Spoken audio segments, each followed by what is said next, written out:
Bonsoir à tous. Ok, on est en direct. Alors bonsoir à tous. Avant de commencer le cours, j'aimerais faire les petites dédicaces. Donc, que le cours y soit pour le Zivug Agun Bekaro Bezat Hashem de Shlomo ben Gadzela, Michael ben Deborah Edel, Eliaou ben Marcel, Sarah bat Véronique Rivka. Et Chloé Irène Simcha bat Solange Rivka. Bezat Hashem. Ça, c'est pour les premières brachot. Maintenant, une bracha spéciale, Bezrat Hashem, pour la réussite dans tous les domaines et une bonne alia pour Solange Rivka, bat Irène Simcha, et sa fille Chloé Irène Simcha, bat Solange Rivka. C'est celle qui s'occupe de, comme vous pouvez le voir, de toute la diffusion à grande échelle. Sans elle, il n'y aurait pas eu tous ces cours-là, ou du moins pas dans cette portée. Donc, c'est elle qui diffuse, c'est elle qui prenne les choses en main au niveau de tout ce qu'il faut faire comme action. Elles ont fait leur alia ces derniers jours et on leur souhaite, Bezrat Hashem, toute la bracha et la réussite dans tout ce qu'ils entreprendront, Bezrat Hashem, pour la suite. Voilà, ça c'est pour les dédicaces et pour les brachot. Une annonce, demain c'est Rosh Chodesh, dès ce soir, donc on est rentré dans Rosh Chodesh. Demain, on fait la prière de Rosh Chodesh mensuelle, ok, tous les Rosh Chodesh, on a mis en place une prière. L'annonce, elle est en train de tourner. Donc, diffusez-la à grande échelle si vous pouvez. Dedans, on a mis la prière du Or HaChaim HaKadosh. Demain, rendez-vous à 17h, heure israélienne. Tous ensemble, ça prend vraiment 1 minute. La prière du Or HaChaim HaKadosh et, et des prières personnelles, même des Teilim, etc. Et de supplier à Kadosh Baruch Hu qui amène la Géoula Berachamim et qui remette la Shrina dans toute sa splendeur, Bezrat Hashem. Ok. Alors le cours de ce soir, un peu spécial. Je ne sais pas si vous avez entendu comme ça un cours dans votre vie, ok, mais vous allez voir quel est le rapport entre la lumière de la Géoula, entre Gog ou Magog et Internet. Quel rapport entre ces trois données? Vous allez voir que le rapport, il est très très, il y a un rapport très étroit. Et vous allez voir qu'il y a un fil conducteur. On va essayer d'expliquer tout ça ce soir. Quel rapport? Pourquoi on parle de ça maintenant d'Internet? Par rapport à l'actualité, je ne sais pas si vous êtes au courant, mais à mon avis, les sous-marins russes, ils ont sectionné, apparemment ça doit être eux, ils ont sectionné trois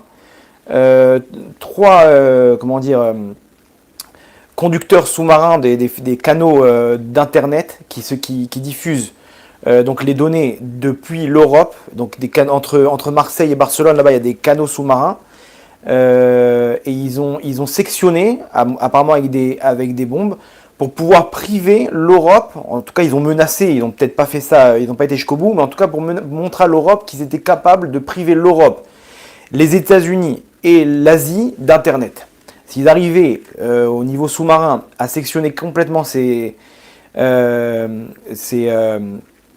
conducteurs d'Internet, alors il n'y a plus d'Internet en Europe. Je ne sais pas si c'est une riposte par rapport aux pipelines qui ont été endommagés, donc ceux qui font transférer le gaz en Europe.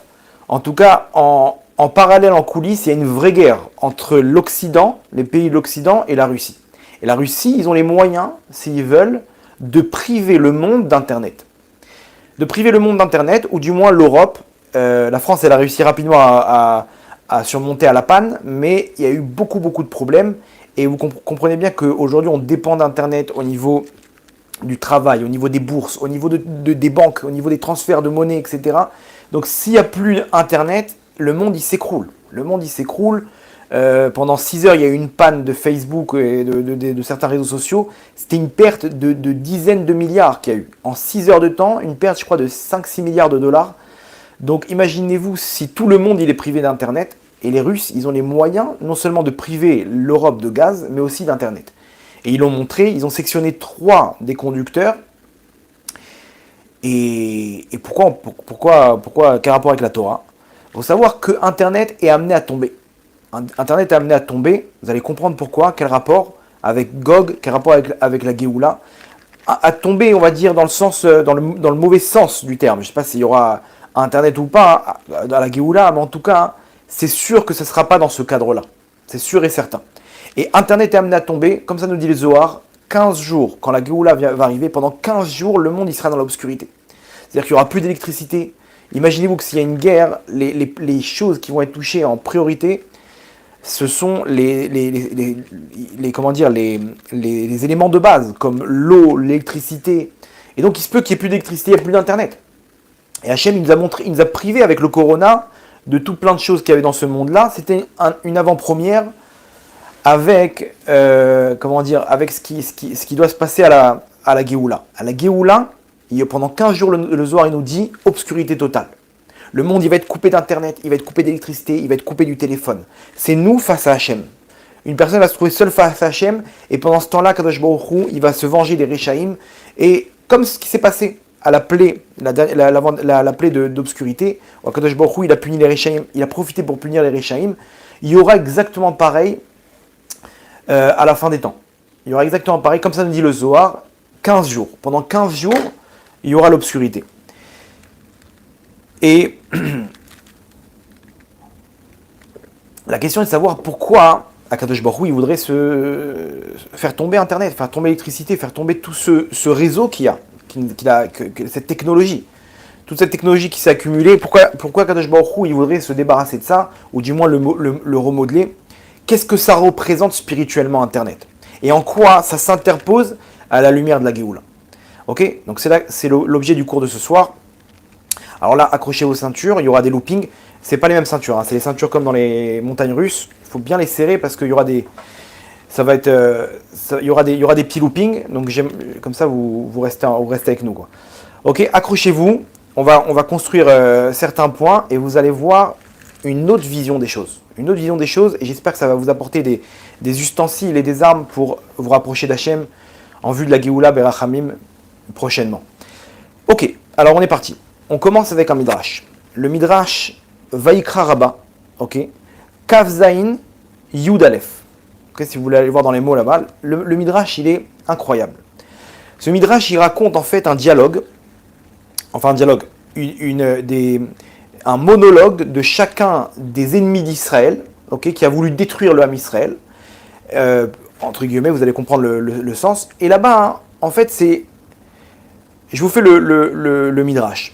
Esav, il rigole de Caïn en se disant, quel imbécile, il a voulu tuer Ével alors que son père, il était encore en âge d'amener des enfants. Donc il a voulu détruire le monde, ok, mais son père, il a amené derrière un troisième enfant qui était Chet, et donc il a pas réussi Caïn. Et donc Esav il rigole de ça, il dit, moi je vais pas faire la même erreur. Moi je tuerai mon frère Yaakov, ok, quand mon père il sera mort, comme ça il n'y aura plus de chance qu'il amène des enfants. Ça c'était le plan de Esav. Effectivement on voit dans les psukim, Vaikrevu Yeme Evel Avi, Vayargeu, et je tuerai Yaakov quand les jours de deuil de mon père ils se rapprocheront. Donc il n'a pas voulu faire la même erreur que Caïn. Non, Paro il rigole de ça. Paro il dit quel imbécile Esav. Il a attendu pour tuer Yaakov que son père il meure, mais il ne savait pas que Yaakov entre temps il a amené des enfants. Donc à quoi ça sert? Ok, Yitzhak ne pourra plus amener d'enfants, mais Yaakov, entre-temps, il a amené une descendance. Donc quand tu vas tuer Yaakov, il y aura encore une descendance de ce monde-là. Donc Paro, il rigole de ça, et il dit, moi, je ne ferai pas la même erreur. Moi, tous les garçons, je les tuerai. Et c'est ce qu'il a fait. Kol aben ayor tashlichou, tous les enfants, vous les jeterez dans le Nil, il a fait son décret, et il a jeté tous les garçons dans le Nil. Non, c'est quoi le problème? C'est qu'entre-temps, il y avait des filles. Et Myriam, là-bas, on connaît le Midrash, elle a dit à son père, papa, il faut absolument que tu continues, parce qu'ils se sont séparés de leurs femmes, pour pas que leurs enfants y meurent. Et Myriam, elle est venue, elle a dit à son père, papa, toi, t'es pire que Paro, puisque Paro, il tue les garçons. Toi, quand tu t'empêches les hommes d'aller avec leurs femmes, tu tues même les filles. Et il lui a dit, t'as raison, il a ramené un enfant qui était moché et qui a sauvé le monde. Donc, Paro, il n'a pas réussi. Aman, il rigole de Paro. Aman, il dit, Paro, toi, t'as voulu tuer que les garçons et t'as oublié de tuer les filles. Si t'avais tué les filles, il n'y aurait pas eu l'histoire avec Myriam. Et Moshe Rabbeinu, il ne serait pas venu au monde. Donc, qu'est-ce qu'il s'est dit, Aman? Moi, je vais tuer homme, femme, enfant. Et c'est le décret qu'il a voulu faire à Purim. Malheureusement, à Kadosh Baruch Hu, il avait la solution dans le ciel, avec Esther qui était mise en place, et Mordechai, à Tzadik.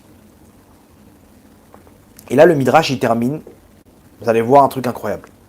Gog, donc c'est la force spirituelle de Gog, parce qu'on ne sait pas encore qui est Gog, ok, on ne peut pas l'identifier. Donc là, on parle de la force spirituelle de Gog, qui rigole d'Aman, et qui rigole de tout le monde. Il dit, ils ont tous voulu tuer matériellement le Ham Israël. Moi, je vais le tuer spirituellement dans les mondes d'en haut. Je vais rentrer en haut, et là-bas, les solutions même, je vais les neutraliser. Akadosh Baruch Hu, il a déjà les solutions. Moi, je vais en haut neutraliser les solutions, comme ça en bas, il va tomber automatiquement, le Ham Israël. Et Akadosh Baruch Hu, il rigole de lui, en lui disant, tu veux monter et faire la guerre avec moi en haut, me neutraliser mes forces, alors moi je descendrai, je ferai la guerre avec toi. D'où la guerre de Gog ou Magog, où cette force spirituelle va se matérialiser dans un groupe d'hommes, okay, qui font le mal dans ce monde-là, qui vont vouloir détruire Israël, et Akadosh Baruch Hu, il va se débarrasser d'eux. De ce midrash-là, on voit le plan spirituel de Gog. Gog, cette force spirituelle maléfique dans les mondes d'en haut, elle a un plan.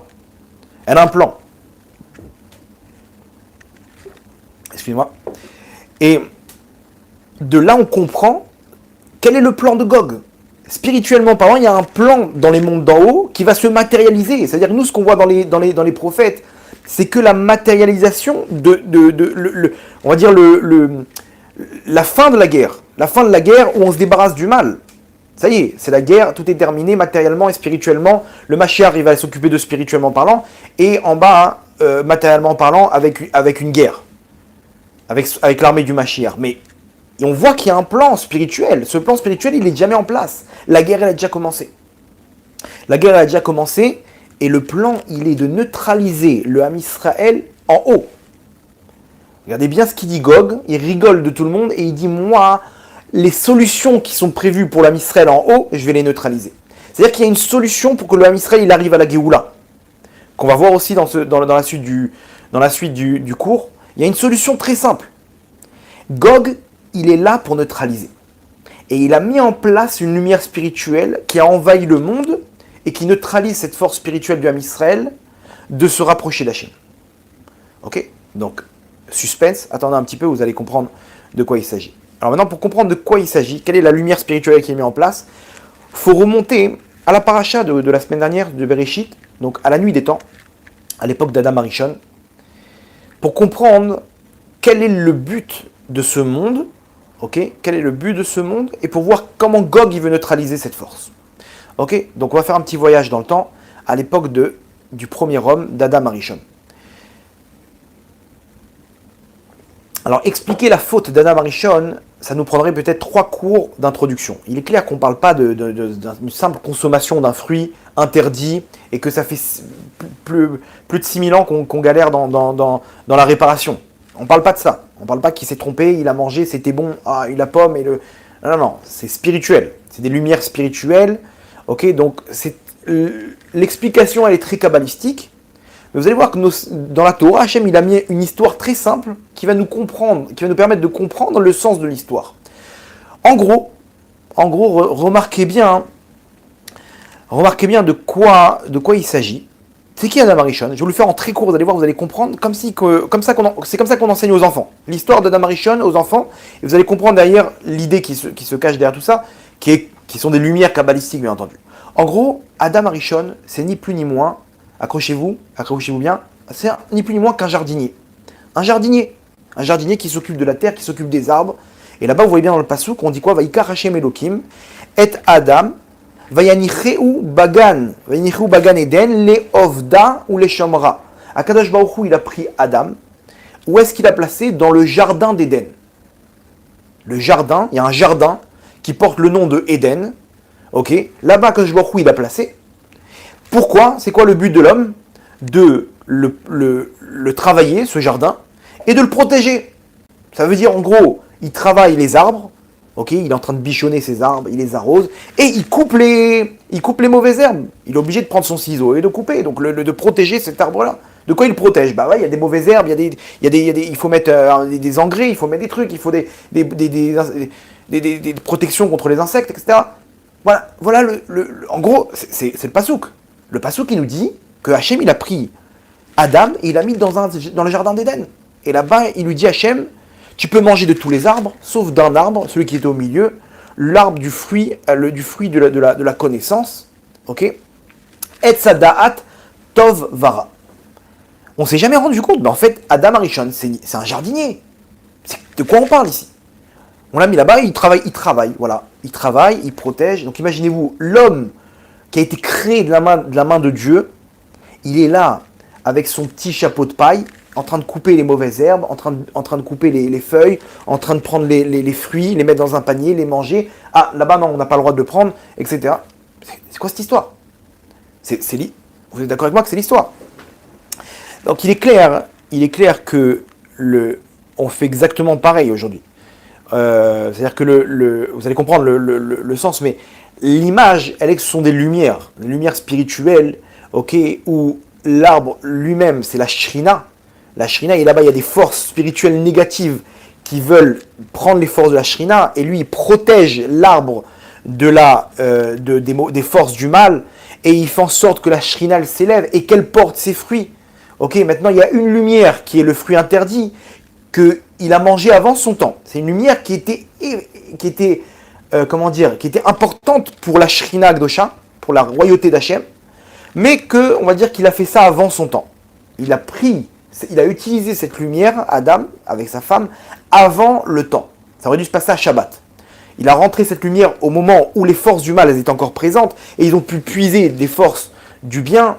Ça, c'est un exemple de ce qui se passe spirituellement. Donc, vous comprenez qu'il faut pour ça connaître les secrets de la Kabbalah pour comprendre c'est quoi ces lumières. Mais en gros, il travaille la terre et il voit les fruits. Quand tu travailles, à la fin de la saison, tu vois tes pommes, tu vois tes grenades, tu vois tes figues, tes dattes, tu vois tes pommes de terre, tes tomates. Ce que tu as travaillé, ce que tu t'es battu pour amener, ok? Alors c'était très facile, c'était instantané presque, ce qu'il faisait. Mais tout ce qu'il faisait comme action, il voyait tout de suite le résultat. Et là-bas, il y a marqué qu'il débarrassait la shrina, comme ça dans le Zohar, on nous dit, des forces du mal, des clipotes. Ça, c'était son but. Donc en fait, il faisait un travail dans les mondes d'en haut, dans le Gan Eden, qui était à l'image d'un jardinier. Et c'était pas un jardinier, ok? Très bien. Ce qui s'est passé, c'est comme il a consommé le fruit interdit avant son temps. Donc les forces du mal, elles ont pu rentrer, profiter de cette lumière-là, ok? Et c'est là que la faute, elle a pu rentrer en vigueur. Et alors, qu'est-ce qui s'est passé? Hachem, il a dit, le jour où tu mangeras ce fruit-là, tu mouriras. C'est quoi mourir? Mourir, vous allez voir que ce n'est pas une punition. C'est que ni plus ni moins, il a été pris du Gan Eden, il a été chassé du Gan Eden. On l'a mis sur terre. Il était dans le jardin d'Éden, dans les mondes d'en haut, et on l'a mis sur terre. Maintenant, quelle est la différence? Aucune différence. Le travail que Adam Arishon doit fournir est exactement le même. La seule différence, c'est qu'il fait ça à distance. Vous comprenez? La mort, c'est pas une punition. La mort, c'est juste qu'on l'a empêché de travailler directement dans les mondes d'en haut. La punition d'avoir consommé le fruit interdit, c'est de faire exactement ce qu'il faisait dans les mondes d'en haut, mais à distance. Jusque-là, tout va bien. Et jusqu'à aujourd'hui, c'est ce qu'on fait.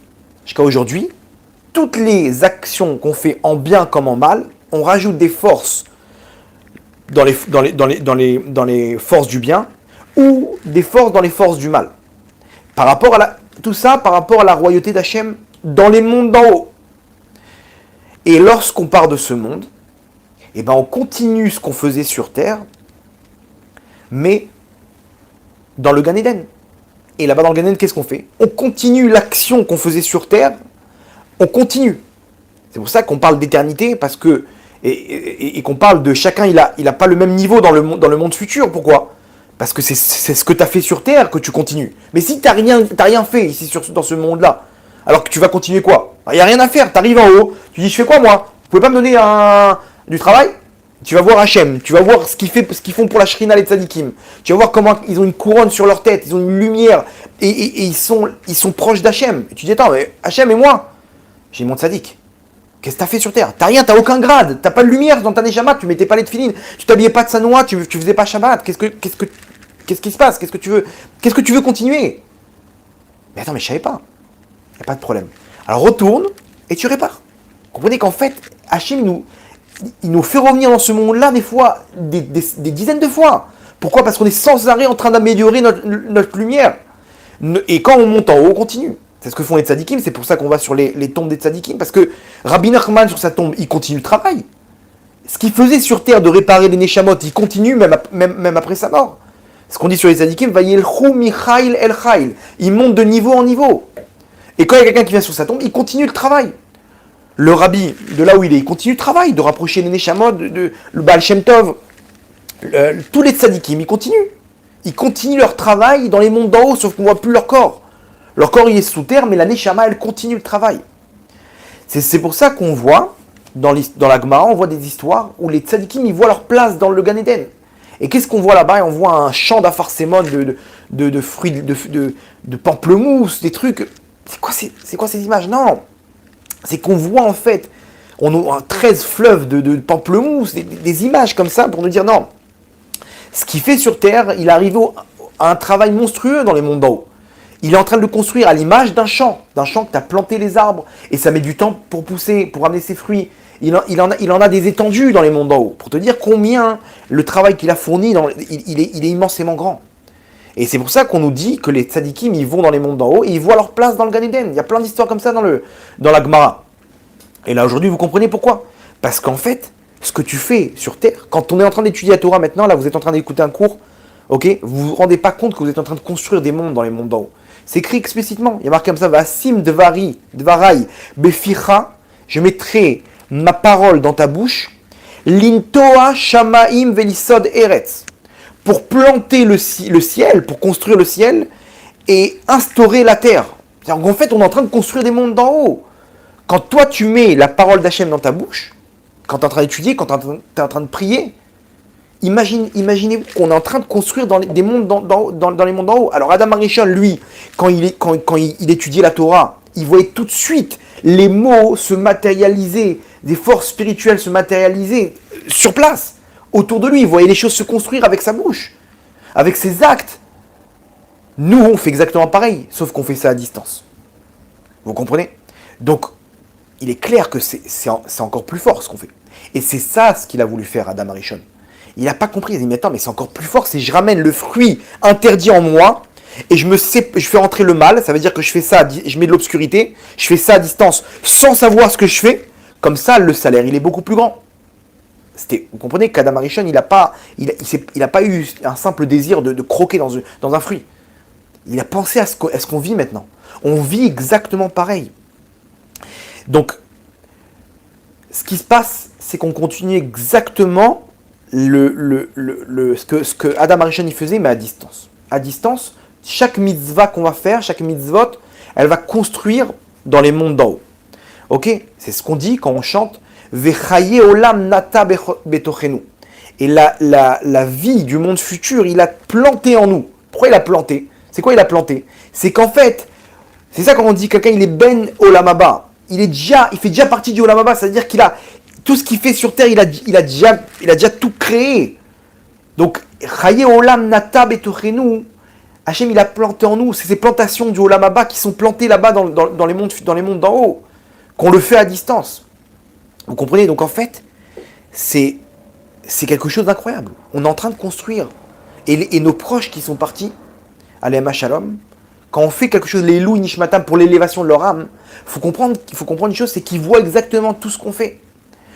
Le monde, il continue. Quand une personne, elle part de ce monde-là, il faut comprendre une chose. Une personne, elle part de ce monde-là, nous, on pleure, on voit le corps par terre, on voit le corps rentrer sous la terre, ça fait mal, ça déchire le cœur. Mais eux, ils sont là, ils nous regardent et ils ne comprennent pas pourquoi on pleure. Ils disent, mais tout va bien, je suis là, je suis présent. Et eux, ils montent, ils continuent leur travail, ils reviennent nous voir en rêve. Mais mieux que ça, c'est que eux, ils voient en direct la construction qu'on fait sur Terre. Nous, on ne voit pas ce qu'on fait. Mais eux, ils voient, c'est-à-dire que toi, quand tu es en train de faire Shabbat, ta mère, Aléa Shalom, qui est partie, elle voit cette lumière. et elle monte grâce à toi. Pourquoi? Parce que elle profite de cette construction que tu fais, parce que c'est ta mère. Donc quand tu construis quelque chose, elle a un profit. Quelqu'un qui construit un centre commercial, tous ceux qui habitent autour, ils profitent des magasins.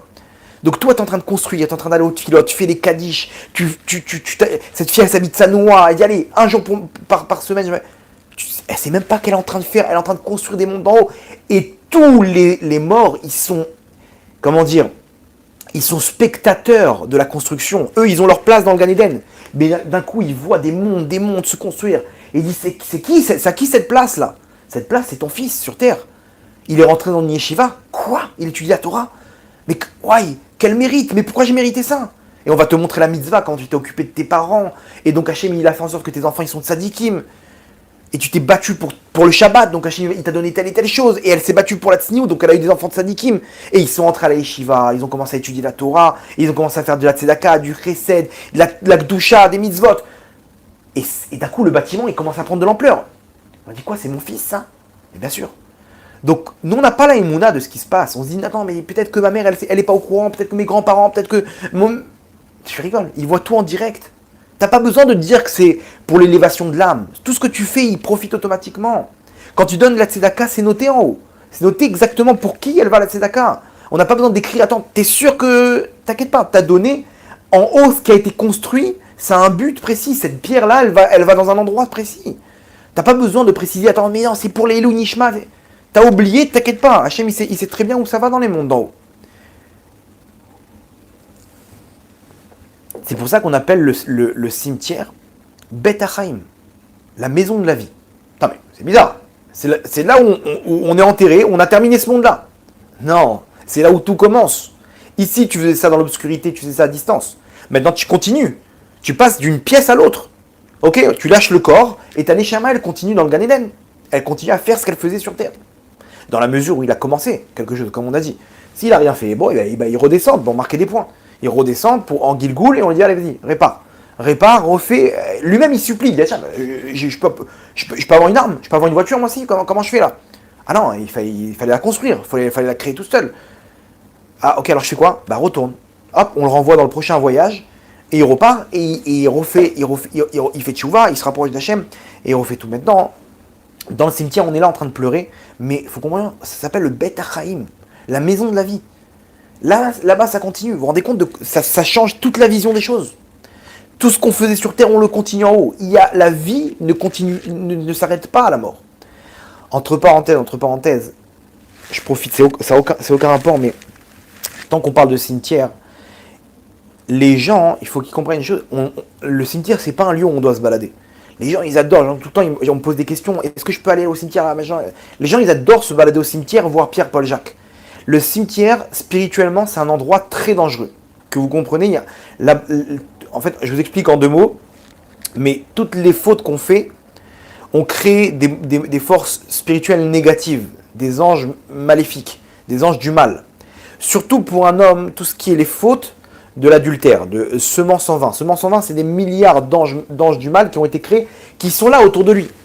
Okay, en plus des anges du bien qu'il a fait, ils sont là autour de lui. Une femme, malheureusement, qui n'est pas encore arrivée, qui est pas encore arrivée à la mitzvah de Tzniut, elle ne sait pas naïvement, elle est là en mini-jupe, en décolleté, etc. Elle ne sait pas que les gens qui la regardent, ils font des fautes, okay, parce il y a marqué qu'il ne faut pas explorer après ses yeux. Donc eux, ils regardent, elle est là naïvement, elle s'habille en patsanoua, quand elle se balade dans la rue, elle crée avec elle des millions d'anges maléfiques, parce que c'est elle la source de ces avérotes-là. Donc elle se balade et elle crée avec elle des millions d'anges maléfiques, ok. Maintenant, au cimetière, le cimetière, c'est le fief des forces du mal. Quand une personne elle rentre dans un cimetière, toutes les forces maléfiques qu'elle a autour d'elle, qui sont en stand-by, qu'Hachem il protège la personne pour pas qu'elle se fasse attaquer par ces forces du mal, jusqu'à temps qu'il fasse tchouva, ou qu'il fasse ce qu'il faut faire pour réparer. Quand il arrive au cimetière, ces forces du mal, elles sont excitées. Et c'est là qu'il se peut que l'un d'entre eux, il rentre dans la Neshama, si on n'a pas une bonne protection. Et c'est ce qu'on appelle un mauvais esprit, Ruach Ra'a, voire un dibouk, et les gens d'un coup ils ont perdu la tête psychologiquement, ils perdent complètement. Ça commence au cimetière. 90% des cas de Ruchot Ra'ot et de diboukim, c'est au cimetière que ça se passe.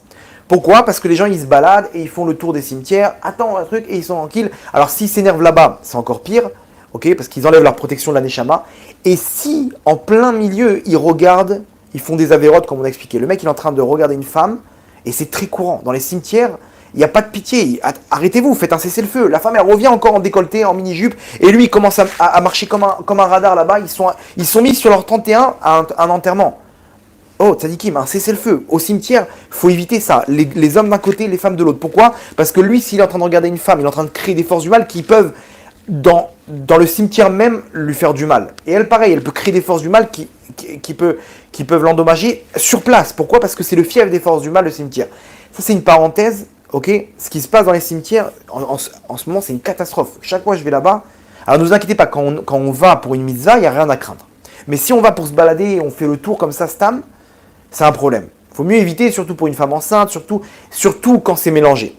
Et faites-moi confiance, quand vous voyez des cimetières où malheureusement des fois il y a beaucoup de monde, les hommes et les femmes ils sont mélangés, et bon, ils continuent, l'un il mate l'autre, et l'autre elle parle.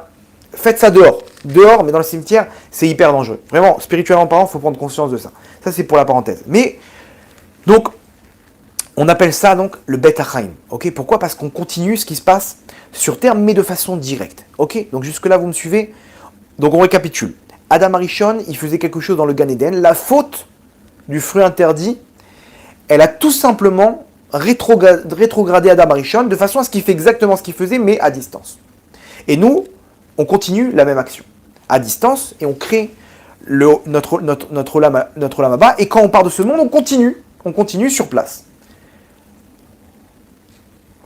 Donc ça nous donne des forces par rapport à nos proches, de se dire qu'ils sont encore là. Ils sont encore là, et quand toi tu fais une mitzvah, c'est pas indirectement, ils te regardent. Parce qu'ils vivent directement ce que tu es en train de créer, indirectement.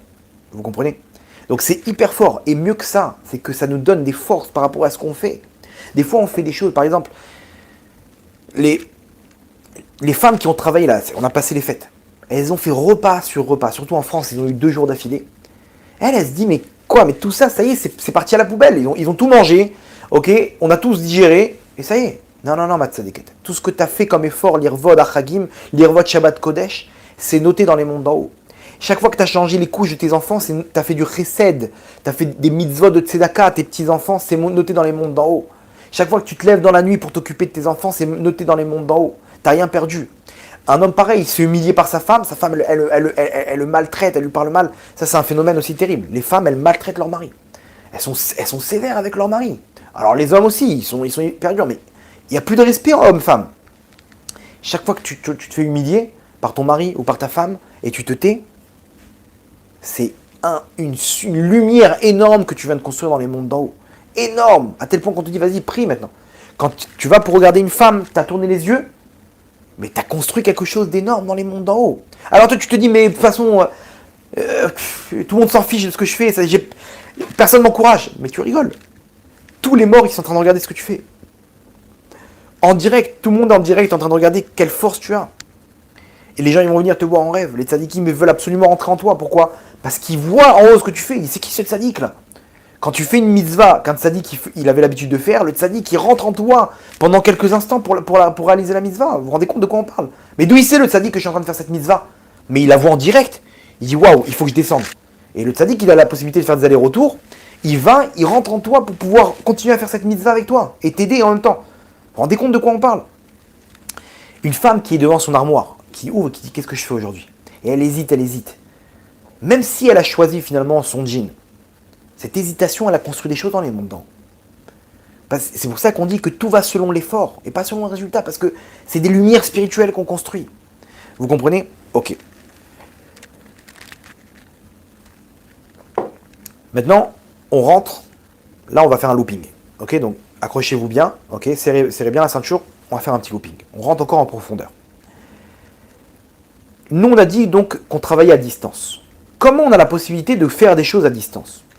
Et là, pour comprendre comment ça marche, il faut expliquer comment est construit notre Neshama. Notre Neshama, elle est composée, ok, de 5 niveaux. Nefesh, Ruach, Neshama, ils sont en nous. Ces niveaux-là, ils sont en nous. Alors, si une personne elle faute, elles sont au-dessus, mais elles sont là. elles sont présentes. Nefesh, c'est les actes. Ruach, c'est tout ce qui est en rapport avec la parole. Neshama, c'est la pensée. On a deux autres niveaux qui sont en dehors de nous, qui sont Chaya et Yechida. Chaya, c'est une influence spirituelle qui ne rentre pas en nous, mais qui nous influence directement, c'est on va dire les sentiments. Les sentiments. Au-dessus de ça, on a les intentions. Les intentions, c'est avant le sentiment. Ok, c'est quelque chose de bien plus profond dans l'inconscient. Ça, c'est Yechida. Yechida, il faut comprendre qu'elle est directement dans le Gan Eden. Yechida, c'est l'unité qui est la partie d'Hachem. Ok? Jusque-là, tout va bien. On a donc 5 niveaux, Nefesh, Ruach, Neshama, Chaya, Yechida. Le niveau de Yechida, donc qu'on traduit l'unité, c'est le point qui est dans les mondes d'en haut. Donc quand moi je fais quelque chose avec mon Nefesh, avec mon Ruach, ou avec ma Neshama, ou des fois avec les trois. Quand je fais une bracha, je me concentre. Ok? Je suis avec mon loulav, je secoue mon loulav, je fais un acte, je fais une bracha et j'ai une pensée que je suis en train de repousser les forces négatives et d'amener l'abondance, d'amener toutes ces pensées que j'ai à ce moment-là. Je suis en train de réaliser un acte avec mon nefesh, mon ruach et ma neshama. Bien entendu, si j'ai un sentiment de simcha quand je fais ça, c'est chaya. Si j'ai un sentiment de gdusha derrière, c'est yechida. Ok? Donc je fais avec mes 5 éléments de la neshama, je fais mon action. Ma mitzvah. Donc c'est très puissant. Il y a des gens, ils sont qu'au niveau de l'acte. Il prend son loulav, comme ça, il n'a rien fait. Il a dit sa bracha, il ne sait même pas ce qu'il a dit. Ok, donc c'est un bon début. Mais on va dire qu'il a encore du chemin à se faire. Yechida, c'est l'unité. Quand on fait quelque chose, on envoie donc la force jusqu'à la Yechida. Et la Yechida, elle est directement active dans les mondes d'en haut. Et elle-même, elle voit tout ce qui se passe. C'est pour ça que les tzadikim, ils arrivent au Ruach HaKodesh. Nous-mêmes, on reçoit les informations de la Yechida qui est avec Hachem. Elle est avec Hachem. Imaginez-vous qu'elle est avec Hachem, la Yechida, et donc elle voit tout ce qui se passe, en bien comme en mal. C'est pour ça qu'on reçoit des fois des mal-être. Ça veut dire que là, ton mazal, ta Yechida, elle est en train de regarder ce qui se passe. Et elle t'envoie le signal. Et des fois, on sent une simcha, on ne sait pas d'où ça vient. C'est qu'il y a quelque chose de grand qui s'apprête à descendre pour toi. Une grande abondance, quelque chose de grand. Et des fois, il y a des mauvais décrits, on les sent. Il y a un mal-être comme ça. Qu'est-ce qui se passe là? Qu'est-ce qui se passe? Vas-y, lis des Teilim. C'est pas pour rien que tu ressens ça. Lis des Teilim, essaye de débloquer le truc. Vous comprenez?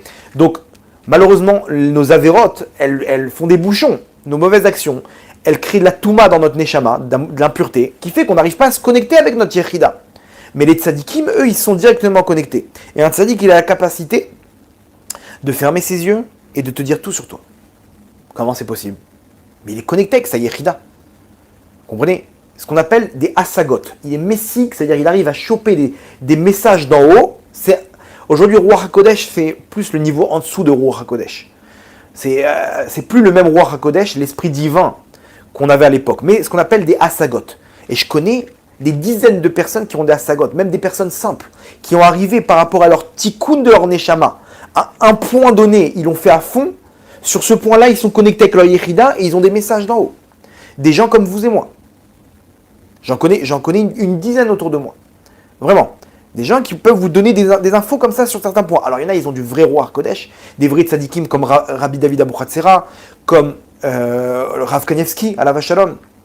C'est des tzadikim qui parlaient qui te disaient des choses directement. Le Rabbi de Lubavitch, il était directement connecté avec sa yechida. Ok? Et nous, on peut le faire. On peut se connecter. Comment?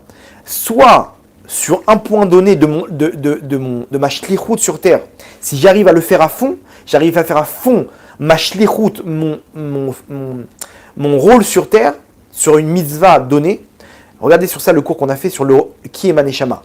Ou le rôle de Maneshama, là-bas on explique un peu comment ça marche. On a des grandes lignes à respecter, chacun selon ses données. Et si on le fait à fond, eh ben on se connecte sur ce point-là avec notre yechida et on reçoit des messages. Ok? Sinon, pour y arriver, c'est un degré de Gdusha énorme. Maintenant, il faut comprendre qu'à la fin des temps, Akadosh Baruch Hu, il va envoyer une lumière, la lumière de la Yechida, de la Géoula, dans notre Yechida, et on va la sentir, on va se connecter directement par ce Ruach de Tehara qu'Hachem il va nous envoyer. Comment il va le faire? Tout simplement dans le Gan Eden, Hachem il va envoyer une lumière intense, terrible, que notre Yechida, elle va recevoir, et elle va pouvoir, même malgré nos avérotes qui font écran, qui va pouvoir briser la muraille et se connecter à nous. Et à ce moment-là, on va sentir une lumière, c'est la lumière de la Géoula, que le Mashiach, il va nous dévoiler. Ok? Donc là, j'espère que vous suivez. Après, vous allez voir quel rapport avec Internet et Gog ou Magog. Donc, ça, c'est la lumière de la Yechida. C'est pour ça qu'on nous dit, le Midrash, il nous dit que les anges, ils vont nous supplier qu'on leur parle d'Hachem à la fin des temps. Parce qu'on va arriver chaque juif, il va arriver à cette force. Chaque juif va arriver à se connecter avec Hachem parce qu'il sera connecté avec sa Yechida qui est la lumière de la Géoula. Le Mashiach lui-même, il a sa Yechida qui l'attend. Le Mashiach, ça peut être quelqu'un, une personne lambda, classique. Bon, c'est sûr que c'est quelqu'un qui sera sur le même chemin que David Ameler, qui aura le même cœur, les mêmes intentions, qui sera que pour la Shrina, que pour Hachem, que pour la royauté d'Hachem. Il sera comme David Ameler, le même parcours, qui serait quelqu'un humilié par les autres, plein d'épreuves, qui va se battre, qui va souffrir et qui va pleurer et supplier Hachem de l'accepter, etc. C'est quelqu'un qui va avoir à peu près le même scénario. Toutes les générations, il y a une personne comme ça qui a le potentiel. Arrivé au moment de la Géoula, Hachem, il va lui faire descendre sa Yechida, qui est dans un monde qui s'appelle Kan Tzipor, ok, qui va descendre en lui, et là, il aura tout le plan de la Géoula. Donc ne vous inquiétez pas, comment il va faire le Mashiach, j'en ai aucune idée, mais croyez-moi que le plan, il est déjà déterminé. Ok, il suffit juste qu'on lui donne les données, USB comme ça, boum, on lui rentre les données avec la Yechida de Kan Tzipor, et là, il passe à l'acte. Il passe à l'acte, il aura des forces au-dessus de la nature, des forces spirituelles et matérielles incroyables. Ok, et il va savoir exactement quoi faire, qui réunir, qui prendre, qui nommer. Il va nommer des gens comme ça autour de lui. Il aura sa garde royale comme avait David Ameler. Des gens qui vont s'occuper comme ça, certains rabbinim, il va leur dire, toi tu bouges, ok, toi tu fais partie du Rav, toi tu viens avec moi. Non mais quel rapport lui? Et lui, hop, il y aura des généraux avec lui. Ça va être incroyable. Ne vous inquiétez pas, c'est pour bientôt. Mais c'est le plan de la Géoula, de la Yechida du Mashiach. Une fois, alors accrochez-vous bien, cette histoire elle est connue avec le Baal Shem Tov. Il a réussi à faire monter sa Neshama, ok, par l'intermédiaire il faisait souvent des montées de Neshama. Et il se connectait avec sa Yechida. Et il pouvait se balader dans les mondes d'en haut, le Baal Shem Tov. Et une fois, il a réussi à monter jusqu'au Echal du Mashiach, Kan Tzipor. Le Echal de Kan Tzipor dont on a parlé, il est monté là-bas pour parler avec le Mashiach. Et là, il parle avec la Yechida du Mashiach et il lui dit, quand est-ce que tu viens? Qu'est-ce qu'on doit faire sur Terre pour que tu puisses venir? Quelles sont les actions qu'on puisse faire pour que tu puisses descendre sur Terre et te connecter avec la personne en potentiel? Le Mashiach, là-bas, la Yechida du Mashiach, elle lui répond, elle lui dit, quand tes flux spirituels, ils sortiront, ils s'extérioriseront. C'est-à-dire qu'ils se diffuseront, plus exactement. C'est-à-dire que le Baal Shem Tov, lui, il avait une lumière spirituelle qui devait diffuser dans le monde. Nous dit le Mashiach, lui répond, il dit, tu vois, quand cette source-là que tu as, spirituelle, elle se diffusera dans le monde, à ce moment-là, je viendrai. Donc on parle de quoi? On parle de la Chassidoute. La Chassidoute, c'est la Kabbalah adaptée à toute personne. C'est l'intériorité de la Torah. C'est quelque chose de très très fort, la Chassidoute. Du Baal Shem Tov qui a fait descendre cette lumière-là. Après, on a eu la continuité avec le Baal Hatanya, avec Rabbi Nachman Breslev, avec tous les chassidim, les admourim, etc., ils ont fait descendre cette lumière. Mais le Baal Shem Tov, c'est lui qui a sorti cette source-là, que le Mashiach lui dit, quand ta source, elle se diffusera dans le monde, donc la chassidoute, à ce moment-là, je pourrai descendre sur terre. Pourquoi? Parce que la chassidoute, c'est ça qui amène une personne à se connecter avec Hachem. Ok, c'est pas quelque chose de fade, c'est quelque chose où tu te connectes avec ta Neshama. On parle de Neshama là-bas. Maintenant, la suite de ce que lui a dit le Mashiach, c'est un peu moins connu. Qu'est-ce qu'il lui a rajouté le Mashiach? Le Mashiach, il lui a rajouté une chose, et c'est sur ça qu'on va se baser pour la suite du cours. Le Mashiach, il lui a rajouté une chose. Il lui a dit, et quand ils arriveront à faire des Yichudim, et des montées de Neshamot, des Aliot Neshamot, comme toi. Alors là, on est mal barré. Parce qu'aujourd'hui, oui, la Chassidoute, elle a été diffusée, mais de faire des Yichudim, et des montées de Neshama comme faisait le Baal Shem Tov, alors on est encore loin du compte. Vous êtes d'accord avec moi? Pourquoi? De quoi il s'agit? C'est quoi des Yichudim? Des Yichudim, c'est d'arriver à se connecter avec des assemblages de Shemot Akdoshim, à l'unité d'Hachem pour faire descendre des lumières. Et Aliyat Neshamot, c'est quoi? C'est de se concentrer et de faire monter sa Neshama comme le faisait le Baal Shem Tov. Vous connaissez des gens qui savent faire ça? Je sais pas, moi j'en connais pas en tout cas, mais vous allez voir que dans la suite du cours, on va peut-être comprendre de quoi il s'agit. Parce que si c'est ça, on est mal barré, on est encore loin du compte. Attends, moi, les montées de Neshama, j'arrive pas. J'arrive même pas à monter les escaliers déjà le Shabbat, tu me parles de monter ma Neshama. Comment ça marche? Donc, la chassidoute, elle s'est dévoilée. Super, première étape. Deuxième étape, les yichoudim et les montées de Neshamot, comme le faisait le Baal Shem Tov, mais de quoi on parle?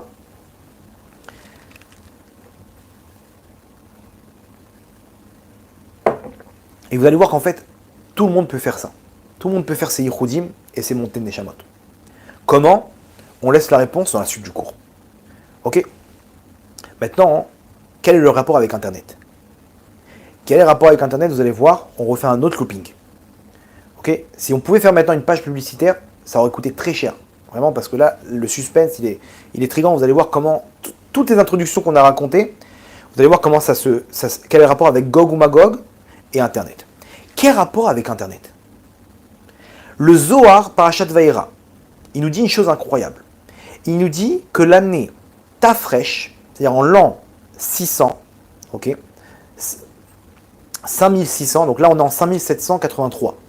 Donc il y a 183 ans. Nous dit le Zohar qu'Akadosh Baruch Hu, il va ouvrir les Arubot Hashamaim, il va ouvrir les flux du ciel, et comment dire, il va diffuser ce qu'on appelle les Mayanot HaChochma, les flux de sagesse sur terre. Donc, dans les mondes d'en haut et dans les mondes d'en bas. Dans les mondes d'en haut, on parle de quoi? On parle de la diffusion de la Pnimiyut Torah, qui est les secrets de la Torah. Vous voyez bien aujourd'hui qu'on a une diffusion des secrets de la Torah qui n'existait pas il y a quelques années. Il y a une centaine d'années, le Zohar, la Kabbalah, c'était que pour les tzadikim. Aujourd'hui, regardez, on parle de Zohar, on parle de Kabbalah, on parle en détente sur Internet comme ça, sur YouTube, des cours de Kabbalah, machin. Chacun, il peut entrer dans un magasin, Zohar traduit, expliqué. Putain, mais le Harizal, il a dû faire des pieds et des mains pour trouver un Zohar qui était à moitié déchiré et qui a travaillé dessus pendant des semaines et des semaines pour pouvoir comprendre ne serait-ce que 1% de ce qui est dit là-bas. Et nous, on est là, le mec qui rentre comme ça, il choisit son truc, ok, il étudie comme ça le Zohar. Mais vous vous rendez compte de quoi on parle? Maintenant, les flux de sagesse, ils ont été diffusés en haut et en bas. En bas, nous dit donc le Zohar que les flux de sagesse, les sources de sagesse matérielles aussi, elles vont s'ouvrir. Et donc, depuis ce moment-là, matériellement parlant, le monde, il a pris une autre tournure. La technologie, remarquez bien, elle est rentrée dans un nouvel ère, à partir de ces dates-là. Et remarquez bien qu'il s'agit, je ne sais plus c'est quelle date, mais de la révolution industrielle qui est, selon tous les historiens, le début des évolutions technologiques. Comment ça a commencé avec la révolution industrielle? C'est là-bas que tout a commencé. C'est-à-dire on est passé à un temps arriéré, et là d'un coup, les technologies, elles ont fait que s'enchaîner jusqu'à aujourd'hui. Regardez de quoi on parle aujourd'hui. On est dans des technologies, mais des trucs tactiles, des trucs... le mec, il est là avec son écran, tac, tac, tac.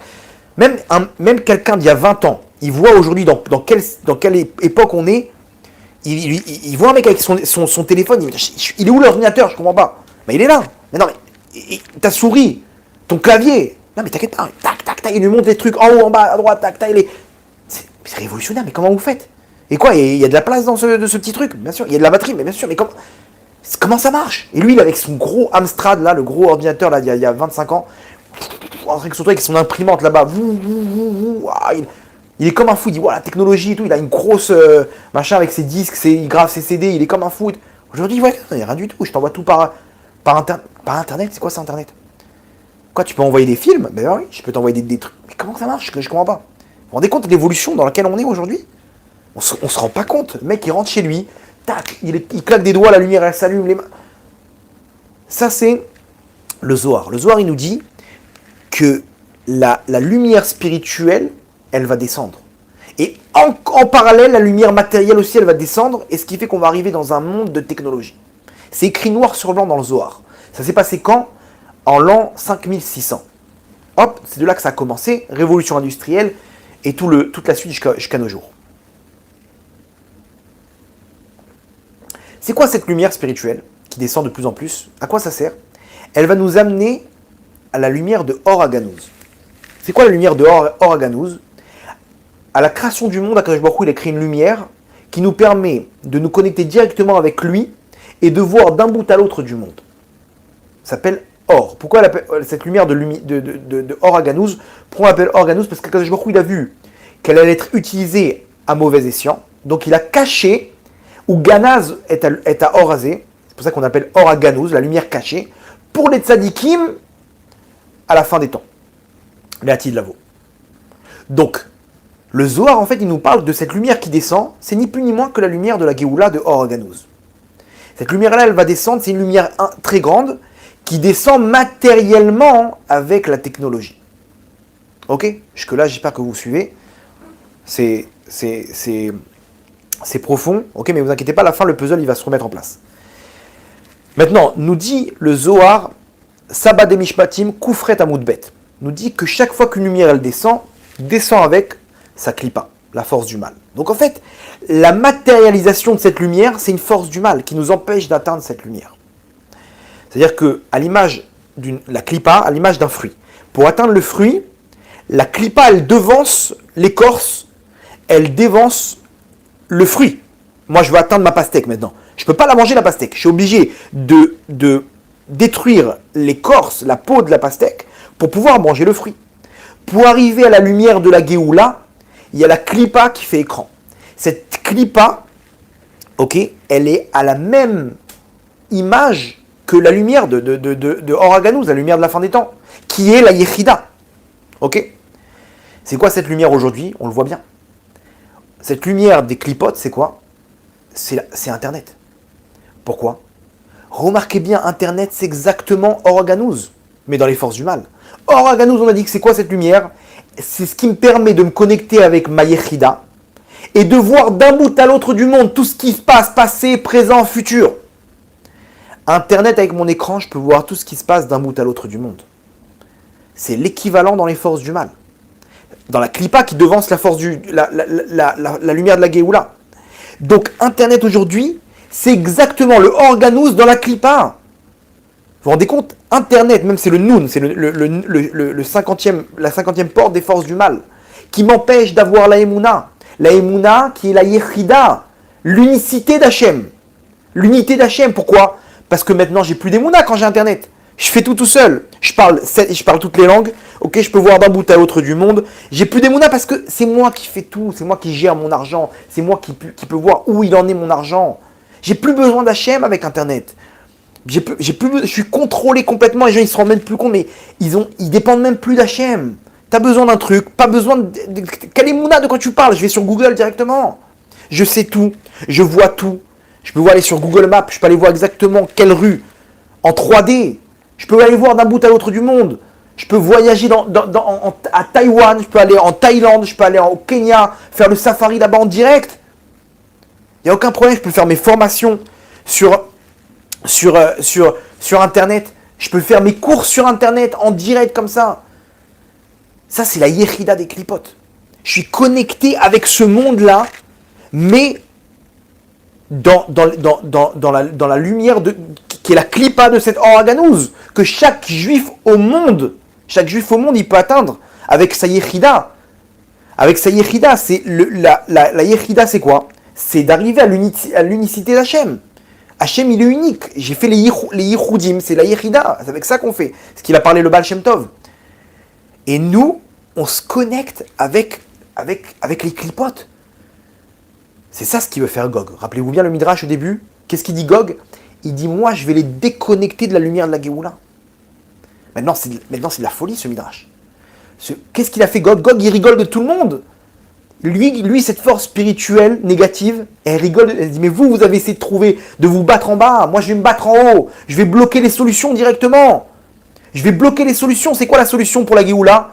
Nous dit le Mashiach au Baal Shem Tov, quand vous arriverez à monter jusqu'à Hachem, faire des Aliyot Neshamot, à vous connecter avec votre Yechida.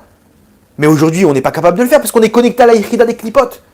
On le fait, On le fait, remarquez bien, on le fait, on est connecté avec ce monde-là, on peut tout voir. On a les informations dans tous les sens, mais dans le mal. Alors bien entendu, il y en a qui n'utilisent pas ça dans le mal, mais on est connecté avec notre Yechida, des clipotes. Il faut qu'on se connecte maintenant avec la Yechida, des forces du bien. Et là, vous allez voir comment on va apprendre à le faire. C'est ce qu'il a demandé, le Mashiach, au Baal Shem Tov. Vous allez voir que c'est à notre portée. Donc, on récapitule. Tout ce qui se passe aujourd'hui, on le fait à distance, depuis la faute d'Adam Arishon. Mais il faut comprendre que ce qu'on fait maintenant, on le fait directement à distance dans les mondes d'en haut pour amener Hachem à être roi sur terre avec sa Shrina. Comment on le fait? À partir de la partie de notre Neshama qui est la Yechida, qui se trouve là-bas dans les mondes d'en haut et qui fait le travail directement sur place. À la Géoula, nous dit le Mashiach par l'intermédiaire du Baal Shem Tov, il faut arriver à se connecter avec Hachem. Cette lumière-là, elle va se connecter à nous. Quand cette lumière, elle descend sur terre, comme maintenant le cas, on le voit avec la Géoula, elle descend avec la force du mal, la Klippa, qui est ni plus ni moins qu'Internet, qui est le même scénario de voir d'un bout à l'autre du monde, qui est la Emouna, qui est l'inverse de la Emouna. C'est de la Kfirut, tu peux tout faire aujourd'hui. Les gens, ils n'ont plus confiance en Hachem. Pourquoi? Parce qu'ils sont connectés avec Internet automatiquement. Ils sont connectés avec eux-mêmes. Vous voyez une personne, elle est plus là. Elle a fait une Aliyat Neshama dans les clipotes. Le mec, il est là, il est bloqué, tu lui parles, il est pas là. Moi, je parle avec des jeunes, d'un coup, il sort son iPhone, il a disparu pendant un quart d'heure, le mec. Il a fait une Aliyat Neshama. Mais où? Dans la Yechida des clipotes. Maintenant, il a voyagé dans le monde, le mec. Il est sur TikTok, boum, Thaïlande, tac, tac, une vidéo avec un éléphant là-bas en Thaïlande, il est parti là-bas, au truc, bah, tac, tac. Ah, où t'es parti, là? Et c'est ce qu'Hachem il a fait avec le Corona. Remarquez bien, le Corona, Hachem nous a enfermés à la maison. Pourquoi? Connecte-toi avec toi. Alors, où les gens, ils sont connectés avec eux-mêmes, et les gens, ils ont retrouvé leurs femmes, leurs enfants, eux-mêmes, ils se sont retrouvés eux-mêmes, ils étaient complètement dans une spirale terrible, ils étaient là-bas, avant le Corona. Et les gens, ils ont retrouvé leurs femmes, leurs enfants, les bons moments, des moments tout simples où tu te retrouves à faire un jeu de société avec ta femme et tes enfants. Chose que tu n'avais jamais le temps avant. Il s'est retrouvé à faire un Monopoly, à rigoler, à se taper des barres, à faire des batailles de d'oreiller avec ses enfants. Mais attends, mais pourquoi tu faisais pas avant? Je sais pas, j'étais dans mes trucs. Hachem, il nous a permis de nous déconnecter. Et d'autres, au contraire, avec le Corona, ils sont encore plus connectés. Le mec, il est avec ses pop-corn là-bas sur Internet, il ne bouge pas. Les mecs là-bas aux États-Unis, ils sont obèses, ils sont complètement connectés. Tac, ses pop-corn avec ses hamburgers et le machin, il est avec son casque et son truc. Ils sont en train de se massacrer là-bas avec des jeux là, de guerre, tac, à travers le monde. T'es où, Tzadik? T'es où? T'es parti où? Aliyat Neshama. Sa Neshama, elle est montée dans les clipotes. Comprenez? Maintenant, tu le vois, il connaît tout sur tout. Comment tu fais? Wikipédia, tac, tac, Google Translate. Ok, je vais voir à quoi ça ressemble. J'étais sur Google Maps et machin, et tac. Ok, super. Et alors? Et t'as déjà été sur place? Non. Et les mecs, ils parcourent le monde. Mais le problème, c'est que c'est dans la clipa. Ils parcourent toute la pourriture de ce monde-là. TikTok et machin, et Facebook. Un jour, il y a un mec qui m'a dit t'as Internet? Moi, pour que vous sachiez, j'ai pas Internet. Je suis complètement déconnecté à Internet. Et les gens ils me disent ouais, comme Gvodara, votre cours il est spécial, on n'entend pas ce message. Mais c'est normal, je suis pas connecté au clipote. Mon message, il peut être que ce qu'il y a à l'intérieur de ma Neshama, parce que il n'y a rien qui m'influence. Ni les informations, ni le débat de trucs et de machin, et le qui, quoi, comment. Parce que mes yeux, ils sont pas là-bas. Donc voilà, je vous présente, c'est mon téléphone, il ne sert qu'à appeler, même pas de message. Et d'ailleurs, je m'excuse si les gens ils m'envoient des mails, je regarde mes mails 1 fois, 2 fois par semaine. Donc si vous voyez que je ne vous réponds pas, comprenez que c'est parce que je ne suis pas connecté. C'est pas que j'ai vu votre mail, mais je n'ai pas le temps de vous répondre. Je suis quelqu'un qui répond quand il peut. Mais je ne suis pas connecté, je n'ai pas Internet. Ok, donc si vous envoyez un mail, attendez-vous à ce que 2-3 jours après, je vous réponds. Désolé, mais c'est le plan. Si vous m'envoyez des WhatsApp ou des SMS, j'ai rien reçu. Jusqu'à aujourd'hui, donc vous inquiétez pas. C'est pas que j'ai pas envie de vous répondre, c'est que je reçois pas, j'ai pas Internet. Je suis déconnecté, tout ça. Et mieux que ça, c'est que les grands d'Israël, aujourd'hui, ils disent, le Rav Yosef, ils disent, alors ça commence même pas. Internet, ça commence même pas. Pour ton travail, si tu veux, tu peux avoir avec un filtre. Alors si quelqu'un il n'a pas un filtre, il est loin en profondeur dans la clipa. Parce que là-bas, il tombe dans des trucs de pornographie, etc. Il est loin dans la clipa. Et si vous ne comprenez pas ce que je suis en train d'expliquer maintenant, c'est que vous êtes bien ancré dans la clipa, enraciné. Je ne comprends pas, qu'est-ce qu'il y a de mal dans Internet?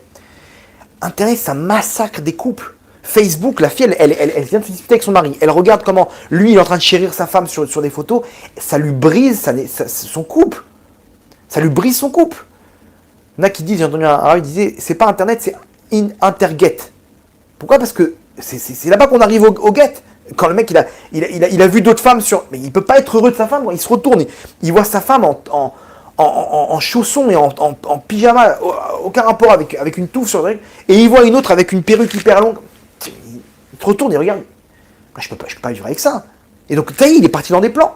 Et il voit, lui, il a une nouvelle voiture. Et lui, il est parti en vacances là-bas. Et donc, il a tout le temps, il rentre dans ce système de consommation. Il vit avec des vides constants. Et c'est terminé. Il y a un jour comme ça, un mec, il m'a dit, Rav, mais pourquoi vous n'avez pas Internet? J'ai dit, parce que j'ai pas la télé chez moi, pourquoi tu veux que j'ai dans la poche? Il dit, mais non, c'est pas la télé. J'ai dit, mais quelle différence entre eux? Il y a des gens, ils n'ont pas compris le principe. Quelle différence? Avant la télé, c'est TF1 et France 2 qui te proposaient les programmes. Là maintenant, c'est tes copains et ton entourage, tes 800 proches sur Facebook et sur WhatsApp qui te proposent leurs programmes. Ils t'envoient des reportages, ils t'envoient des plans et des machins et des trucs. Nouvel ordre mondial, il faut changer le monde. C'est pareil.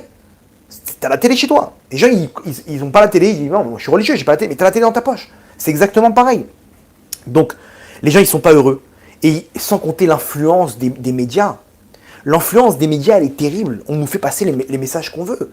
Quand ils voulaient nous faire passer les messages par rapport au vaccin, par rapport à ci, par rapport à ça, ils nous font passer ce qu'on veut et c'est un groupe de personnes qui contrôlent tout ça. C'est un groupe de personnes qui contrôlent tout ça.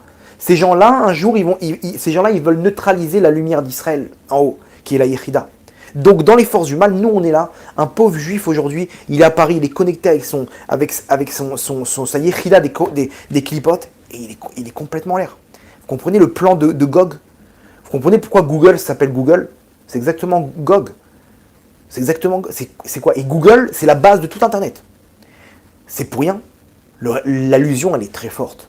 Google ou Magog, c'est exactement le même principe. Gog, il a un plan, c'est te déconnecter avec ta Yechida. Maintenant, ok, donc, entre parenthèses, si vous n'avez pas de filtre, c'est que vraiment, il faut... Alors, j'avais ramené déjà le numéro d'une personne, j'ai pas ce numéro-là, mais peut-être qu'il faut absolument que vous déconnectez. Celui qui a un filtre, il est plus ou moins déconnecté de ça. Mais là, on va passer à la solution. Comment arriver à se déconnecter de ça, ok, et d'utiliser le système d'Internet pour se connecter à Hachem. Ok, donc, rappelez-vous bien de ce qu'a dit le Mashiach au Baal Shem Tov. Il lui a dit, comment quand je viendrai, quand ils arriveront à faire des Yichoudim et des montées et des Aliyot Neshama comme toi.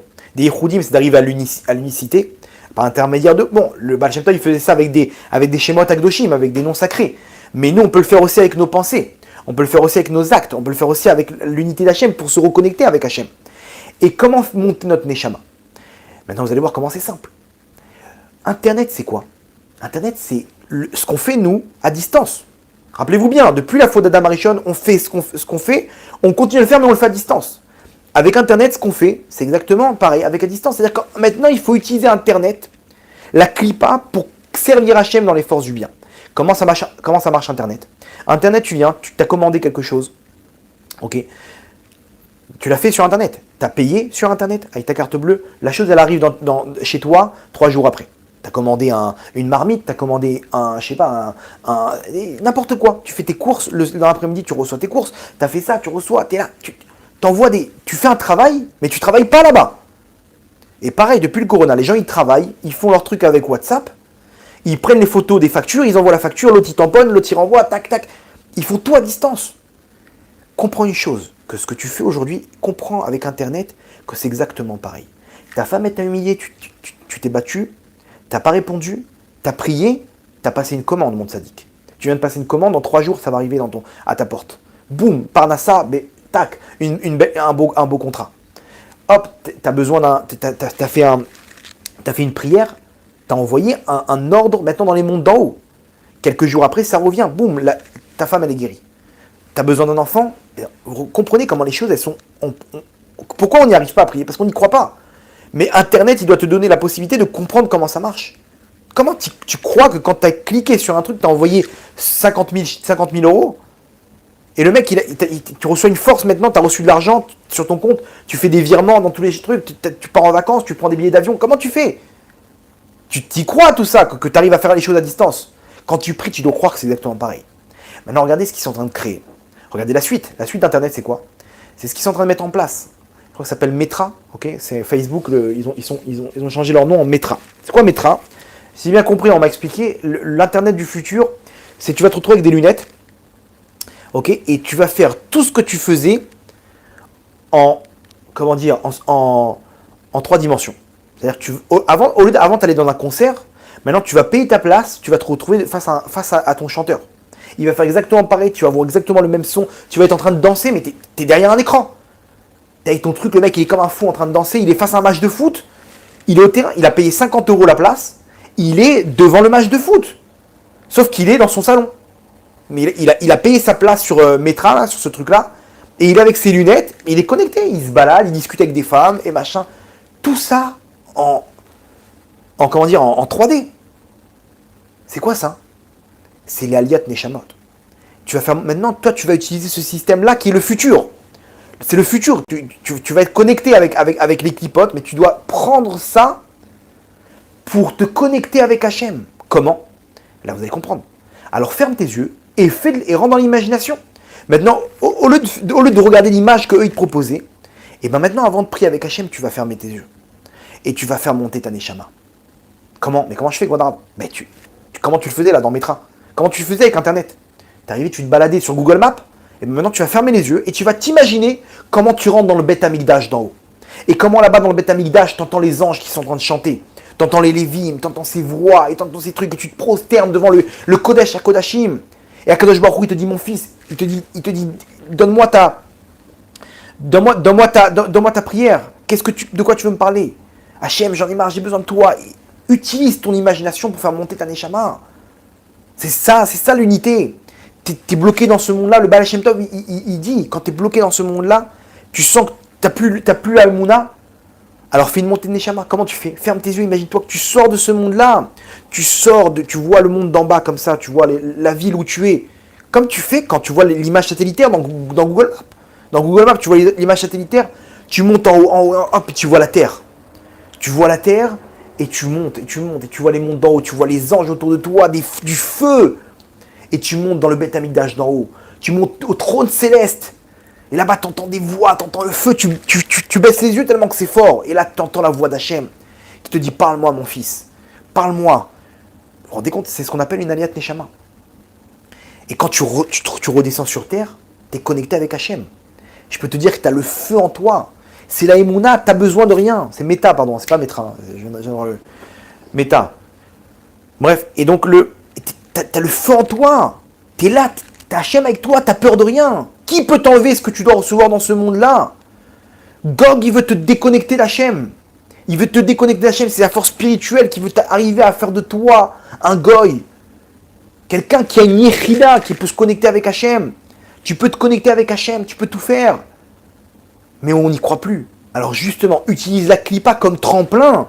Ce que tu fais sur Internet, c'est de donner de la émouna pour prendre le contrôle de cette clipa. Et pour te connecter avec Hachem. Dans tous les cas, Hachem, il le fera. Hachem va couper Internet. Ce qui se passe avec la Russie maintenant, etc., ils peuvent le couper en 2 secondes. On peut se retrouver avec 3 semaines sans Internet. Au cas où, maintenant, s'il n'y a plus Internet, je vous dis au revoir dès maintenant. Ok, on se donnera rendez-vous au Beth Amikdash. Mais si Internet, il saute, je vous dis au revoir dès maintenant, quoi. Mais vous inquiétez pas, ça veut dire que c'est pour bientôt. Hachem, il va nous déconnecter de tout ça. Hachem, il va nous déconnecter de tout ça. Mais maintenant, à nous d'utiliser dès maintenant. Le système ne te fait pas manger par le système. Utilise le système pour te connecter à Hachem. Comment tu fais avec des Yichudim, des Aliyot Neshamot? Et là, vous allez comprendre comment. C'est ce qu'il a dit le Mashiach au Baal Shem Tov. Il lui dit, Gog, il va vous déconnecter de cette lumière. Mais quand vous arriverez à faire des Aliyot Neshamot comme toi, à faire monter votre Neshama et à vous connecter avec moi, c'est là que je descendrai le Mashiach. Il lui dit au Baal Shem Tov. Donc là, on a la réponse, comment c'est accessible. Oh, mais comment je fais, Gwadrav? Mais tu le fais très bien sur Internet. Donc c'est à portée de main. Tu fais ce que tu fais là-bas. La même émouna que tu peux changer le monde derrière un écran. Tu peux transférer ton argent, tu peux tout perdre, tu peux tout gagner, tu peux devenir milliardaire, tu peux devenir pauvre, tu peux devenir riche, tu peux tout faire, tu peux acheter, tu peux vendre, tu peux tout faire, tu peux voir n'importe quel coin du monde, les forêts amazoniennes, là-bas tu peux les voir, tu peux tout faire. Et bien comprends que ta neshama, c'est une neshama d'Yehoudi. Ta Yechida, elle peut tout faire. Hachem, il peut te parler si tu commences à te connecter avec lui. Alors, utilise le système comme tremplin. Déconnecte-toi de cette Touma, mais mets directement un filtre. Moi, j'ai pris mon iPhone, je l'ai jeté par la mer. J'ai dit à Hachem, quoi, j'ai besoin de ce plan-là. Je dépends de ça. Je dépends de cette clipa. J'ai dit, Hachem, moi, je veux me connecter avec toi. Je suis arrivé à la mer et j'ai fait un frisbee avec mon iPhone. Je veux pas de ça, moi, je veux toi, Hachem. Et je veux toi, Hachem. Et Hachem, regardez, il nous donne à transmettre cette lumière. Pourquoi? Mais parce que c'est très simple. Cette lumière, elle est très simple. Et de plus en plus, ça va être facile à se connecter à cette lumière. D'ailleurs, je remercie Hachem de m'avoir donné à transmettre un cours comme ça. C'est pas moi. Vous comprenez bien que c'est Hachem qui est en train d'influencer cette lumière dans le monde. Et ça va se diffuser de plus en plus. Il faut arriver à se connecter maintenant avec lui. Comment? Avec la Emouna. Fais des yichoudim toi aussi. Il y a qu'Hachem, il est unique. Personne ne te fait de mal dans ce monde-là. Personne ne peut te prendre ce qu'Hachem il a prévu pour toi. Il n'y a que Hachem, personne ne peut te faire de mal. Tu es connecté à Hachem, tu n'as peur de rien, tu as confiance. Hachem il peut te donner ta maison, il peut te donner ta femme. N'aie peur de personne sur terre. Et si Hachem il ne te l'a pas donné, c'est que c'est pas pour toi. C'est-à-dire que c'est un poison. Je continue à prier, mais j'ai peur de personne. Je suis tranquille, je suis serein sur terre. Je suis connecté. Ça c'est la Emouna, ça c'est Hachem Echad ou Shmo Echad. Hachem, il est unique au monde, il n'y a personne d'autre, il n'y a rien qui peut empêcher Hachem de faire son plan sur terre. Vous comprenez? Il n'y a qu'Hachem et que lui. Ça, c'est ma Yechida. Ma Yechida, elle est là-bas, et je l'ai. C'est en ma possession, vous comprenez? Donc Hachem, bientôt, il va arrêter la fiesta. Il va arrêter toute cette clipa sur Internet. Je ne sais pas s'il va enlever ce système d'Internet pour se connecter avec lui directement. On aura Internet spirituel. Vous comprenez? Ça, c'est la guerre de Gog ou Magog. On y vient matériellement et spirituellement. Il faut arriver à contrôler le système, de ne pas se faire manger par le système. Mets un filtre, base ce truc-là. Contrôle, apprends Internet pour pouvoir te connecter avec Hachem. Pour pouvoir te connecter directement avec Hachem. Et Mouna, il n'y a rien d'autre. Il n'y a rien d'autre. Maintenant, à la fin des temps, il y aura Tzadik Vemunato Yechie. Il n'y a rien d'autre. En od milevado. Vous comprenez? Ça, c'est la lumière de la Yechida. C'est ça ce que le Baal Shem Tov, il a reçu comme message, et par le Mashiach, il lui a dit, quand ils arriveront à faire des Aliyot Neshamot comme toi, mais comment ils vont arriver? Ben là, on comprend. C'est simplement parce que la clipa, on va apprendre ça dans la clipa, malheureusement. Mais on va se battre, on va la faire tomber, cette clipa, de gré ou de force. Et je ne sais pas s'il y aura Internet propre, ok, ou s'il y aura un Internet spirituel où les anges, ils vont... Maintenant, vous comprenez pourquoi les anges, ils vont nous demander des choses. Et il y a des gens dans ce monde-là qui sont connectés avec Hachem, qui sont connectés avec leur Yechida. Et on peut tous le faire, on peut tous y arriver. Ça, c'est la lumière de la Géoula. C'est comme ça qu'on peut neutraliser Gog. Et c'est comme ça que matériellement, la force, elle va tomber dans les mondes d'en haut. Et ça sera une bouchée de pain en bas. C'est ces gens-là qui contrôlent le monde, qui font du mal dans ce monde-là. Pour détruire le monde, ils vont tomber les uns après les autres, comme des dominos. Pourquoi? Parce qu'on aura détruit la Klippa dans les mondes d'en haut. Donc diffusez ce cours-là pour pouvoir amener le maximum de gens à faire des Aliyot Neshamot. Comme ça, le Mashiach va arriver plus rapidement, Bezrat Hashem, Berachamim Gdolim. On va finir avec une petite histoire.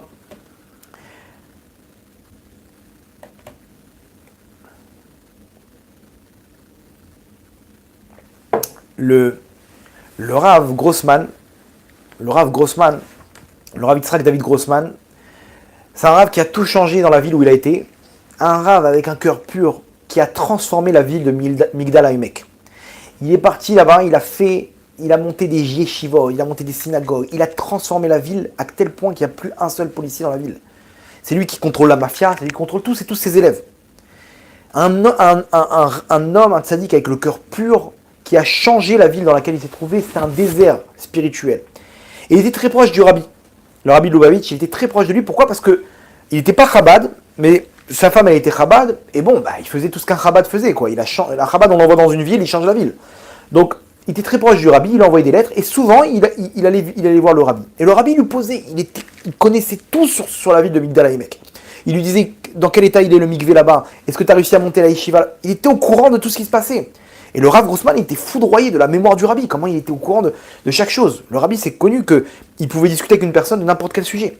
De tennis, de foot, de sciences, comment il avait une force terrible. Sa neshama, il était complètement connecté avec sa neshama de Yechida. Il avait Google en lui, mais dans les forces du bien. Il était connecté avec sa Yechida, il pouvait en n'importe quel sujet te donner la réponse. Il parlait je ne sais pas combien de langues, 7 langues je crois. Ça c'est la Yechida des forces du bien. Un jour, le Rav Grossman, sa fille de 17 ans, elle se retrouve avec son œil gonflé, rouge, gonflé, enflé comme ça, avec avec des liquides et des machins, une situation terrible. Il a fait le tour des médecins. L'un, il lui donne un diagnostic, l'autre, il lui donne l'inverse, l'autre, il lui dit non, c'est une allergie, l'autre, il dit non, c'est à l'intérieur de l'œil, l'autre, il lui dit comme ça. Il sait plus quoi faire. Et comme ça, sa fille, elle souffre le martyre pendant 3 mois. Bien entendu, il est parti prendre des brachot à droite à gauche, de rabbanim et tout. En parallèle, des prières et tout ce qu'il faut faire. Il sait plus quoi faire. Il sait plus quoi faire. Et il envoie une lettre au rabbi. Il demande au rabbi de prier pour lui. Ok. Il ne sait pas ce que ça va donner, mais lui, il a envoyé à tous les rabbanim qui puissent prier pour sa fille. 1 mois plus tard, il voit un spécialiste qui lui dit, écoute, il faut absolument que tu ailles chez un spécialiste à New York. C'est une bombe atomique, lui, il peut te donner le diagnostic exact. Est-ce qu'il va t'aider? Je ne sais pas, mais le diagnostic, il pourra te le donner. Ok, tout de suite, il prend tout le dossier et il prend le premier vol pour New York. Il arrive là-bas devant le spécialiste lui dit, écoute, je ne peux pas me prononcer si j'ai pas ta fille devant moi. J'ai que des écrits, j'ai que des radios, j'ai que des conclusions de professeurs. Dis-lui de venir, on prend rendez-vous demain à 8h et on essaie de faire le diagnostic. Il appelle sa femme, il dit, tu l'as fait monter dans le premier vol, ok, qu'elle puisse venir. Sa fille, elle vient, ils font le diagnostic à 8h du matin, et il lui dit, ok, laisse-moi 3 jours et je te donne une réponse. Ok. Donc sa fille et le Rav Grossman, ils sont là à New York, ils ne savent pas quoi faire. Sa fille dit, papa, on peut profiter peut-être pour aller voir le Rabbi tant que je suis à New York. Elle connaissait le Rabbi, elle avait été baignée par les histoires du Rabbi. Son père lui dit, ma fille, il n'y a pas de problème. Ils sont partis, maintenant, on ne peut pas prendre rendez-vous avec le Rabbi, tu peux pas voir le Rabbi comme ça. C'est des semaines et des semaines avant de prendre rendez-vous. Ou sinon tu le vois, mais c'était pas le jour où il recevait. Alors c'est connu que le Rabbi, il sortait de sa voiture pour rentrer dans son Beth Midrash. Et là-bas, il y avait les gens qui étaient de part et d'autre de trucs. Et là-bas, le Rabbi, quand il passait, il envoyait des brachot, des fois il s'arrêtait, etc. Et comme ça, il rentrait dans son Beth Midrash. Non, le Rav Grossman, il met sa fille de l'autre côté, et lui, il est du côté des hommes, et le Rabbi, il passe. Le Rav Grossman, il n'a pas hésité. Il traverse la barrière, là, la barre de sécurité, et il se met face au Rabbi. Le Rabbi, il voit le Rav Grossman, et il comprend que son intervention, ça veut dire que c'est une urgence. Le Rabbi lui fait un signe de la main, genre, qu'est-ce qui se passe?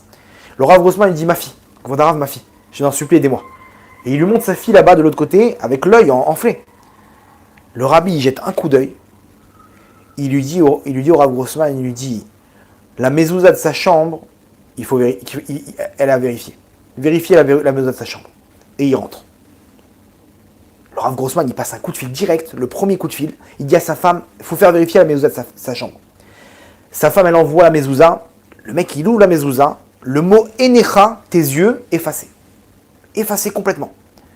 Waouh, ils ont changé tout de suite, ils ont mis le truc, ils ont remplacé la mezouza. Le soir même, écoutez bien, ça c'était à 10h du matin où elle a rencontré le Rabbi, ils ont changé la mezouza. Le soir même, l'œil il a commencé à dégonfler. Quand le professeur il arrive avec le diagnostic, il regarde la fille, il dit, c'est qui? C'est sa soeur jumelle. Il dit non, c'est elle-même. Mais elle n'a plus rien. Il analyse, il dit, elle est complètement guérie, complètement guérie. Qu'est-ce que vous avez fait? Il dit le Rabbi. Ah, c'était connu. Mais comment c'est possible? Le professeur, qui est un des numéros 1 au monde, il a halluciné. Il dit, mais c'est pas possible, c'est quoi ce délire? Ça fait des mois et des mois qu'elle est comme ça. J'ai le diagnostic devant moi. C'est un diagnostic terrible. C'est terrible. Il savait très bien que c'était grave ce qu'elle avait. Il voit, elle n'a plus rien. Le Rabbi, en un coup d'œil, il a vu dans sa Yechida exactement le problème de la lumière, du mot Enecha, de la mezouza, de la fille, qui n'existait pas. Et que matériellement, l'œil, il a été endommagé. Vous comprenez de quoi on parle? Cette lumière-là, c'est la lumière de la Yechida. Le Rabbi, lui, il l'a atteint dans ce monde-là. Mais nous-mêmes, on peut l'atteindre aussi. Et c'est ça ce qu'il raconte. David Lefrançois, il raconte son histoire. Et je vous conseille à tous de voir son histoire de comment il a appris qu'il était juif, comment il s'est rapproché d'Hachem. C'est une histoire incroyable que tout le monde doit voir. Comment Akadosh Baruch Hu, il est parti chercher une neshama pure et il l'a ramené à lui. Et là-bas, il raconte, David Lefrançois, comment... Bon, il a appris qu'il était juif, mais bon, il n'est pas passé à l'acte tout de suite. Ça lui a pris quelques temps avant de passer à l'acte. Et il raconte qu'il s'est retrouvé dans un séminaire à New York, aux États-Unis.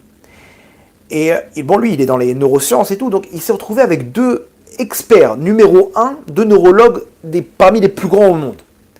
Et ils lui ont dit, tu sais, nous on est juifs. Alors lui, il venait d'apprendre qu'il était juif, il leur a dit, vous savez que moi aussi je suis juif. Ah, t'es juif, alors viens avec nous Shabbat. Et ils l'ont invité à leur table le Shabbat.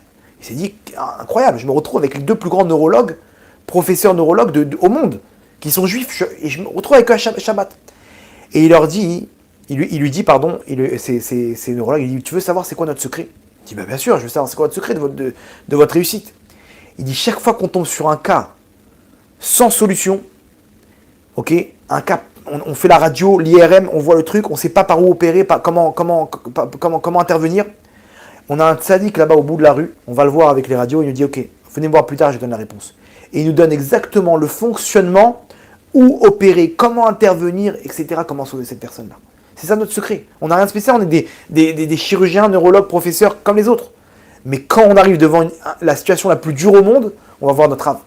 Notre âme, il donne notre bracha et il nous donne la solution. David Lefrançois, il est devenu fou. Il a dit, je veux le rencontrer. C'est quoi? Il a compris, c'est ça un juif. Un juif, il est capable d'être connecté avec les mondes d'en haut, avec Hachem, et te dire passé, présent, futur.